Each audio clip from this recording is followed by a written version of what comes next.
Hello, everyone. I'm Kibin Alleyne. Today is Tuesday, October 31st, and we're celebrating Halloween here on Open, a program that brings the Bronx and New York City straight to you. Don't forget to stay connected with us via social media at BronxNet TV. Showcasing the diversity of Muslims and their traditions, the Muslim Media Corporation held their Bronx Muslim Festival. Held on the third Friday of October, the festival remains a joyous day full of exhibitions, entertainment, education, and communal fellowships. Organizer for the 2023 Bronx Muslim Festival, Sheikh Musa Drammeh, joins me to discuss the event. Sheikh, thank you so much for joining me. Thank you for having me today. Now, can you tell me about the Muslim Media Corporation and some of the work you've done in the community? Absolutely. Muslim Media Corporation was founded immediately after 9/11 because there was a void in communicating with Muslims, and we decided that it's time to have a platform where we can communicate with the world who we are, what we believe, what our goals are, what our responsibilities are, and also to receive information from the broader community. So far, it has been a successful journey, and it allows us to travel around the world and meet decision makers and, to articulate who we are as a group of growing, demographics in the West. Now, I'm really interested. You talked about how it expanded across the world. Can you talk a little bit more about that? Was it created in the Bronx and then expanded? Everything starts from the Bronx. So, yes, it was founded in the Bronx and as one newspaper. Now it became 5 newspapers in 2 continents, and some of the officials are sought after speakers in terms of public safety, race relations, and also building bridges between different religious groups. So I just came from 3 continent trip, 9 days in Africa, 2 days in Europe, and 5 days in Asia. All talk about our mission in terms of healing the world from the problem of radicalization, extremism, hatred, anti-Semitism, xenophobic. So even though we are a media company, but we are really peace-building media company. Well, that sounds amazing. Thank you so much for sharing that. It has like really amazing origins, and it's so great to see that it expanded. So thank you for sharing that. Now, can you talk about your most recent effort, which is the festival? What inspired the creation of it?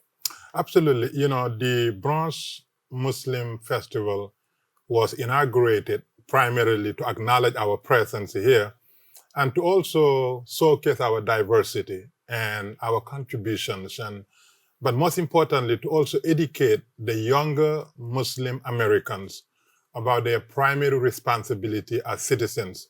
You see, the majority of Muslims are either immigrants or fourth-generation immigrants. And because of that, different environment, a lot of our Muslim scholars would have these kids to believe that their primary loyalty is to the origin of their parents, which is false. So, you're born in here, you're a citizen, then your primary responsibility is where you were born. And the festival highlighted, the citizenship and the importance of civic engagement, and also to continue on the tradition of, contributing positively. And so that was the genesis of organizing the maiden Bronx Muslim Festival, which now will become an annual display of exotic, Muslim backgrounds all over, New York City. That's amazing. Now, can you explain what attendees can expect when they go to the festival? And you talked about how, the younger generations, is this something that younger generations could also go to and kind of experience as well? Absolutely. Unfortunately, because of the one-sided narrative describing Muslims, you would have to believe that we come from one background, or Islam is about the Middle Eastern or the Arabs, or, unfortunately, the terrorism and, extremism. Here in the Bronx, you have some of the earliest Muslims who came from Eastern European, the Albanians. A lot of people don't even know they exist. But if you go to Pelham Bay, Pelham Parkway, you see them there, thriving, contributing, and normal citizens. And then, you have now one of the fastest growing demographics, actually, is Muslims that came from all over the world, West Indians and, West Africans and, Southeast Asians and, the Middle Eastern. So we just wanted to make sure that, the fallacy of Muslims are represented by one group or, one demographic, will no longer be the case. And, you know, Islam is the second largest religion in the world, but it is the most misunderstood religion because unfortunately, whenever I give speech to, students or guests, I would ask them, when do you think Islam arrived in the United States? Then people begin to say, oh, the slaves from West Africa brought Islam and all these things. I say, no, Islam arrived in the United States on 9/11. Because that is the day most Americans woke up, to Islam and Muslims. And because of that horrendous birthday, then it is incumbent upon us to really articulate who we are and, what we believe and what our responsibilities are collectively. And that is one of the reasons why the Bronx Muslim Festival, came to being. Now, can you talk about how did you get so many possibly like Muslim leaders from these different backgrounds, to be a part of the festival? And then just what was the overall process of like bringing it to life? Personally, I'm a lifelong community organizer. So I have been organizing community since I was 9 years old, and that has, not changed. So since I came to New York 36 years ago, I have been part of some of the most dynamic, developments, for Muslims and for non-Muslims. And I have been part of so many different communities that very few people, can cross the bridges that I can cross. Going to the Jewish community, going to the Christian community, going to the Catholic community, dealing with the Hindus and Buddhists. Because, we are one human family that have put so many walls in between: racial line, religious line, ethnic line, economic line. I don't find these lines. I'm a borderless community activist.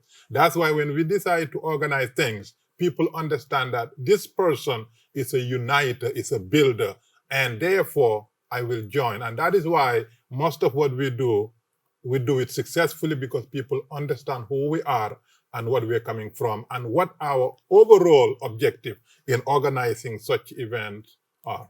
Now, I understand that some people will be honored or have been honored during the event. Can you talk about maybe one person or, what it takes to become an honoree at this event? Absolutely. Great question.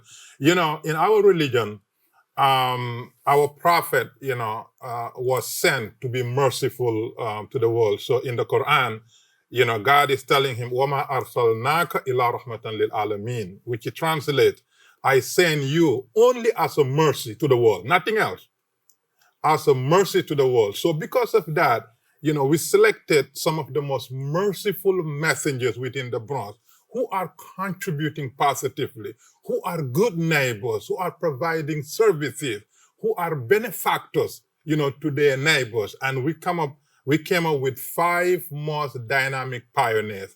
First of all, the first Muslim chief of chaplains to the corrections department, the first Muslim director of community services at the Borough President's office, the first Muslim chairman of Community Board 9, the first Muslim principal of the first accredited Islamic school in the Bronx. These are some of the pioneers that our younger Muslim generations need to look up to and aspire to be just like as good as them. And that's why we honor them. And that's why we're so grateful that they were acknowledged before their peers. And what was the response like from the community? The community was flabbergasted because, number one, again, right now we're dealing with the most horrendous terrorism in the Middle East. And all the eyes and minds and everything is focused on horrendous story. And they all attach it to our religion and our community. So the people said, it is time to turn the table. It is time to really, uncover what we're doing, what we are made of. We should not be focusing on the negative aspect of it. Let us, deal with the positive aspect. That's why people welcome it. And that's why people enjoy the fact that they are not watching another terrorist attack, another anti-Semite, and, hatred, misogynistic creature. They are watching their neighbors being honored. These people have done tremendous work in uplifting humanity, in making their neighborhoods a better place to live and thrive. and do businesses. These are individuals that our children, whether they're Muslim or not, need to look up to. We're dealing with gang problem, drug problem. We're dealing with domestic violence. We're dealing with poverty. We're dealing with bad schools. We're dealing with race relations. We're dealing with police brutality. We need now to uncover the angels from within. And that is, in a nutshell, what Bronx Muslim Festival attempt to do. And I understand, like, you've hosted so many events where like peace was, at the core of what, you wanted to spread within the community. What do you hope people, even outside of the Muslim community, learned from this, this event? And what do you hope, people gain from that? If we don't have peace, we have nothing. I don't care how wealthy our nation is. We live in New York City, where you have over 100 billionaires. Yet you come to the South Bronx, you see some of the most desperate people. Some of the school districts, up to 1/3 of the students will go to school in the morning from shelters, not knowing whether they're going to the same shelter again. All because we don't have peace in our homes. We don't have peace in our streets. We don't have peace in our environment. Therefore, I concentrate my activism primarily on peace building. The very first Muslim community that opens a synagogue inside a mosque came from us. We receive people from all over the world saying, this is a model we want to see, because no peace, we have nothing. And that is why promoting peace becomes the primary focus of mine and my family. Without peace, we have nothing.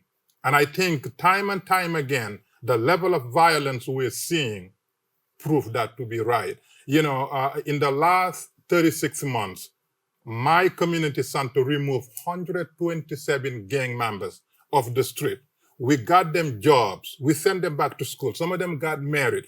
Things that even the police department cannot do, because we're truthful to them. We treat them like our sons and daughters. And we sit down with them. We walk them through the steps of success, all because we're building peace. If we don't build peace, we're going to kill each other because we don't like each other racially. We don't like each other ethnically. We don't like each other because we don't share the same religion. But when we have peace, we will embrace our diversity and everybody thrives, so that nobody's life or livelihood or integrity will be violated because you look different or act different or live different. Peace is everything, and everybody that is watching me must know that the primary focus of a human being is to promote peace. And that is why we're doing it. Well, I want to thank you so much for joining us and having this really impactful conversation. I'm so glad you were able to share this with us. So once again, thank you. Thank you so much for having me. Don't go away. We'll be back with more Open right after this.